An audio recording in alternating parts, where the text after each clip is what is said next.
It takes a lot of effort to go through a supernova and the complete crumbleization of your empire and still have a reputation as some of the most secretive and duplicative beings in the galaxy. We are, of course, not talking about the Edo, although they do have that fabulous dress sense. We're talking about the Romulans themselves. I am Sean Ferrick for TrekCulture, and here are 10 things you didn't know about the Romulans. Number 10. Do as the Romans. Patrolling outposts guarding the neutral zone between Romulus and Remus and the rest of the galaxy, says Kirk in his captain's log in Balance of Terror. By now, this episode is considered one of Star Trek's best overall episodes. It was written by Paul Schneider, who, despite some kerfuffle over the years, does get credit for inventing the Romulans to begin with. In Captain's Log, the complete unauthorized Trek voyages, Paul Schneider confirms his thought process behind the creation of the Romulans. I came up with the concept of the Romulans as an extension of the Roman Empire that had evolved to the point of space travel. Indeed, it's all there. Mythical twin founders, the Praetor, the Helmets, Commander Decius, Centurions, and, as we would see later on, Senate assassinations, and of course, slavery of the Remans. And if the Western Roman Empire fell, in part, to the hubris and machinations of its leaders, then so too could be true of the Romulan Empire of Star Trek. In The Making of Star Trek from 1968, Stephen E. Whitfield and Gene Roddenberry added a few extra parallels between Rome and Romulus. Romulans are highly militaristic. The Star Empire is a dictatorship, an idea that was copied and pasted from various elements of the Roman Empire's history. Roddenberry was also very fond of the Cold War parallel. So if the Klingons would stand in for Russia, then the Romulans were effectively a stand-in for the 1960s imperialistic version of China, or at least according to John Logan in the introduction to Star Trek Nemesis. Number 9. Lots of planets have a north. When Romulans were reintroduced into galactic affairs in Star Trek The Next Generation, well, quite frankly, they looked a lot different. They were no longer indistinguishable from Vulcans like their original series counterparts. No, they had now been given 24th century prosthetics, by which I mean they had the head ridges, not to mention those cool shoulder pads as well. According to Star Trek The Next Generation 365, it was the producers of The Next Generation who wanted to introduce the forehead ridges to begin with. They had wanted the Romulans to appear more menacing than their original series counterparts. As the man in charge of the changes, Michael Westmore, who is an Academy Award-winning makeup artist, said that you had to see from the first second you saw the Romulans that they meant business and not just be stereotypical villains with the pointy ears. Now, that's not to say that the changes were welcomed by every member of the team. Ronald D. Moore, for one, apparently hated the forehead ridges, as he felt that the whole point of the Romulans were how physically indistinguishable they had been to the Vulcans. An in-universe explanation was given in Star Trek Picard in the episode The End is the Beginning. Basically, people with forehead ridges came from the north, and people without came from the south. Nice and simple, one line. Now that begs the question as well, considering the similarities between the two species, are there Vulcans with forehead ridges as well? Number 8. Third rock from the sun. Kirk clearly mentions the names of the planets Romulus and Remus in his opening captain's log, and yet mere minutes later on the display on screen you see Rom-E or Rom-2 if it's done by Roman numerals. They seem to be the two planets making up the Romulan Star Empire of the time. The confusion of this apparent mislabeling continued for years. In 1980, the Star Trek maps gave Rom-E, I'm going to go with Rom-E for the rest of this entry, as a different planet orbiting a small white star. This was evidently a colony of Romulus Prime. The third edition of the Star Trek Encyclopedia, however, brings it back a little bit and says that Remus and Rom-E are actually the same planet. It was actually Star Trek Strange New Worlds that brings an end, if you like, to this debate. In Equality of Mercy on the star charts, you can see that Romulus and Remus exist, with Rom-E existing beneath those two worlds. Now that's all academic without Star Trek Nemesis, which was the first and to date only time we ever actually see Remus in any detail. As Data detailed in his report, Remus was tidally locked, which meant one side of it always faced the sun, and it was the third planet away from the Romulan star. Nemesis scriptwriter John Logan detailed in the introduction to the novelization of Star Trek Nemesis that the Remans evolved with what you would expect a species who entirely live in the dark to evolve with. He said that the ideas of the Romulans being this slave labor race, monstrous in their appearance and fiercely violent, was born out of the fact that they lived their entire lives in darkness at the brutal heel of the Romulan guards. Are Romulans just Romulans with a severe lack of vitamin D, or are they another offshoot of the Vulcans? Well, quite frankly, after Shinzon's failed coup d'etat, we don't know, and we don't really know when we're going to get answers. Number 7. Supernova. There are a few differences between the supernovae that were depicted in Star Trek 2009 and the one discussed in Star Trek Picard. In 2009, Nero's comment that your Federation stood by and did nothing and watched our people burn now seems somewhat incongruous with the knowledge that we know that Starfleet did try and evacuate Romulus, at least before the synth attack. Now, more to the point, that the original J.J. Abrams script never actually specified where the exploding star was meant to be, although they did say it was in the Beta Quadrant, which is where we know Romulus to be. Now, in defiance of a good deal of logic, Spock Prime does say that the supernova threatened to destroy the galaxy. Before Star Trek Picard, various beta canon works had tried to explain the strange impact and size of this supernova. The Star Trek Countdown comics, which were a prequel to Star Trek 2009, said that it was actually the star's strange interaction with a mineral called decalithium that threatened to make it that much larger, and also stated that the star was located in the Hobus system. In Star Trek Online, it is confirmed that it was also in the Hobus system, and that it did destroy both Romulus and Remus, but that the energy traveled through subspace faster than the speed of light. In Star Trek Online, they had their own scheming Romulan, Hakiv, who actually caused the supernova by his use of both decalithium and protomatter in an attempt to contact the Iconians. As it stands, Star Trek Picard's first season puts paid to an awful lot of that and says that it was the Romulan star itself that exploded, and if Nero has an issue with what he thinks the Federation's efforts were, he might want to have a word with a certain Commodore O. Number 6. Roads to Ni'Var.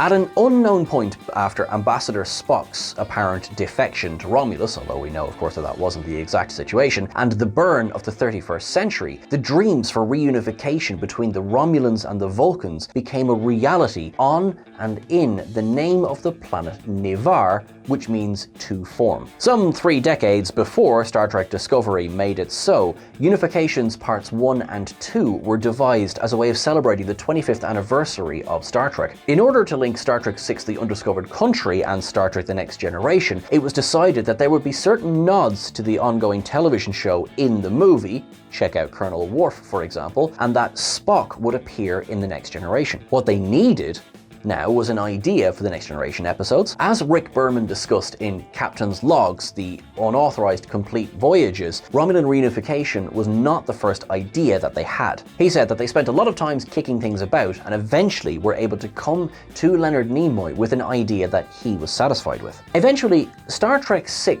became the story of the fall of the Soviet Union, while Unifications 1 and 2 became the story of the reunification of Germany. However, as Michael Piller stated in the Captain's Logs, they really felt that Unification was telling the story of bringing together both the original series and the Next Generation. He described it as closing the gap that might have been, symbolically at least, between the two shows in the fans' of minds for years. Number 5. Inter Arma.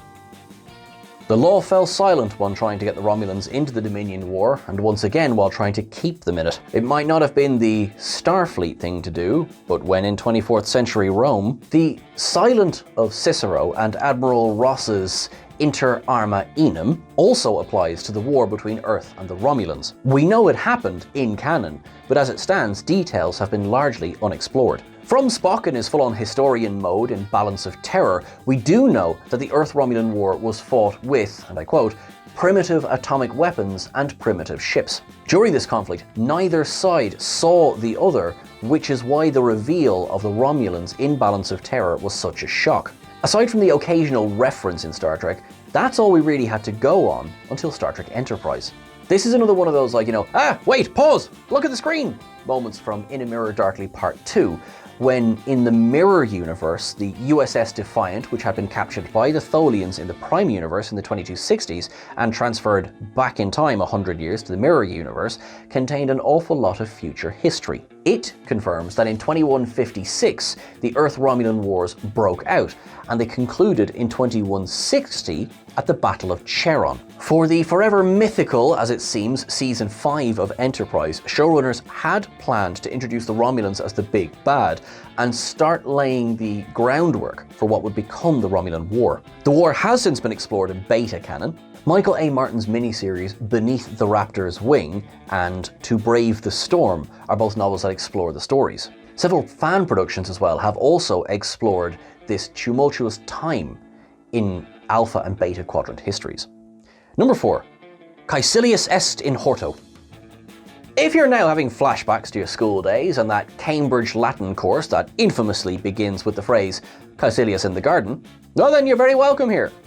Switch out Caecilius to Decius, and in the garden to On the Bird of Prey. That is now the start of the story of the Romulans on screen. The fact that the Romans inspired the Romulans is evident on screen, but I'll be honest, finding the Latin links is a little bit harder, but they're there, trust me, okay? It's Star Trek multi-novelist and co-writer of the episode Where No One Has Gone Before, Diane Duane, who helped to really flesh out the Romulan language in the 1980s. Her 2 novels, My Enemy, My Ally, and The Romulan Way, both later became parts of the Rihansu series. Duane decided that, with all the Roman connection to Romulans, that Romulan language would have a distinctly Latinate feel to it, and would also tie in to Vulcan language. Duane built a grammar and a vocabulary, and even designed a computer program that was capable of generating several thousand words of Rihansu in a given run. Rihan is the proper name of the Romulan language. Duane's work has later been picked up on and expanded upon by members of the Romulan Language Institute and the Center for Romulan Studies. On screen, the most Romulan we've actually heard spoken is from Star Trek Picard's first season. For that, a lot of the heavy lifting was done by Trent Pearson. Pearson did an awful lot more than just translate dialogue into Romulan. He also spent a lot of time doing a lot of heavy lifting himself, while also connecting everything he could back to established canon language as well. According to Michael Okuda on the Next Generation special feature Alien Speak, a lot of the heavy lifting was done by a gentleman called Monte Thrasher, who was also the person who created the Romulan style of script for the Next Generation. As well as that, he also designed the Romulan insignia for the Next Generation as well, one which I still love today. His version of Romulan script was basically a 7-segment digital readout, and while Okuda and his team did flesh this out, that effectively remained how the Romulans write from that point on. Number 3. After the Borg, the Romulans? Oh my. For the longest time unpublished, Michael Pillar's work Fade In From Idea to Final Draft, The Writing of Star Trek Insurrection, detailed that the Romulans were in fact going to be the bigger species in this film. The film would open with a Romulan ship being destroyed in the Briar Patch by Data. A lot of the plot still remains the same as what we saw in the film, but in this version, Picard and crew decide to rebel when they learn that the Federation and the Romulans have teamed up to forcibly move this group of physiologically weakened people who live on this planet, because the planet is rich in an ore that is used in basically all medical technology. Patrick Stewart, who was an associate producer on the film, hated the idea. In a letter sent by Stewart to Rick Berman, dated the 1st of July 1997, he outlined his issues, particularly in bullet point form. I think what dismays me most about the story is the dredging up of the Romulans, a race already unexciting in the Next Generation, as the bad guys. It is revisionist and backward looking in a most disappointing way. After the Borg, the Romulans? Oh my. In the end, Michael Pillar and Rick Berman returned to this idea of the Fountain of Youth story they had come up with originally, that they had sort of tossed aside because they thought Patrick Stewart was going to hate it. Ironically, he loved it. So they went with that, the Romulans were tossed out, and the Baku and the Sona were added. Number 2. Radical dishonesty. The Doctor said it best to the head Romulan hijacker of the USS Prometheus: paranoia is a way of life for you, isn't it? By and large, the Romulans have been depicted as duplicitous and treacherous to the point where they would stab their own mother in the back for an extra share of vinarine. They've been devious, Decius? from the get-go. If we extrapolate from those who march beneath the Raptor's wings, the Romulans are the latest gaggle of those Vulcans who preferred emotion, atomic weapons, and exile to their local Serachianite lecture. Well, perhaps we shouldn't expect anything less than this simplicity, as they seem to have mastered it over 2 millennia. Scheming Romulan and Romulan plots are a massive part of Star Trek Picard's first season. Then showrunner Michael Chabon had created this treatise on Romulan duplicity, some of which was included in the show, much like the Coat Malat. Interestingly, Chabon proposes that the Romulan culture of duplicity may in part owe its genesis to the flora and fauna that the Romulans encountered on Romulus. Legend holds that the basis of Romulans' fixation on deception and the hiding of secrets is the unusually high proportion of mimetic camouflage-using native animals and plants that the first settlers of Romulus found on arrival. Chabon cites one animal in particular, the warbird, as an inspiration for not only Romulan ship design, but for the most Romulan of all Romulan technologies, the cloaking device. It was able to shield itself. Chabon does, however, concede that this all may just be a standard Romulan cover story, and we may never know the actual truth of any of it. And isn't that the most Romulan thing of all? Number 1. Model behavior.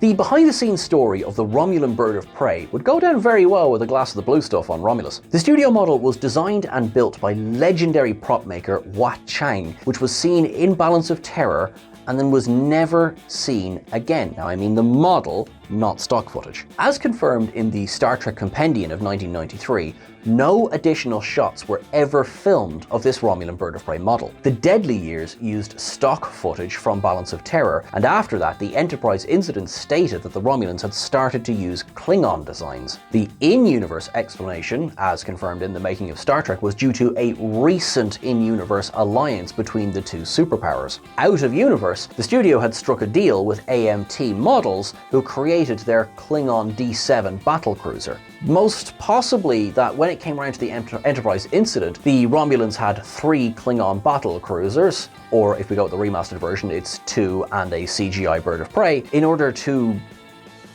basically do well on this deal with AMT and get as much as they can for free. However, if we go back to Balance of Terror, they couldn't actually have reused the Romulan prop at all. As it goes, the prop disappeared almost immediately after filming. Whether it was lost, destroyed, or made its way to a private collector, no one really knows. There is one final explanation, which was actually given by Chang himself. Chang, who created numerous other miniatures for Star Trek: The Original Series, never received on-screen credit due to ongoing legal issues between himself and prop makers' unions. Now, that much we know is true. Chang himself reportedly told National Public Radio in 1982 that he became so frustrated with this that he took a sledgehammer to the Romulan bird of prey model. Now, that can't be verified, but it's a very Romulan thing to do.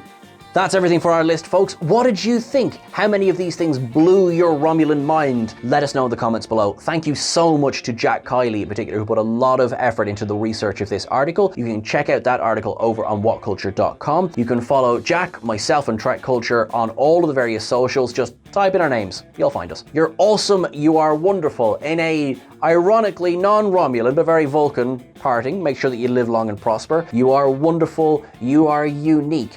And hey, don't tell anyone. But you deserve happiness. So treat yourself kindly. See you soon.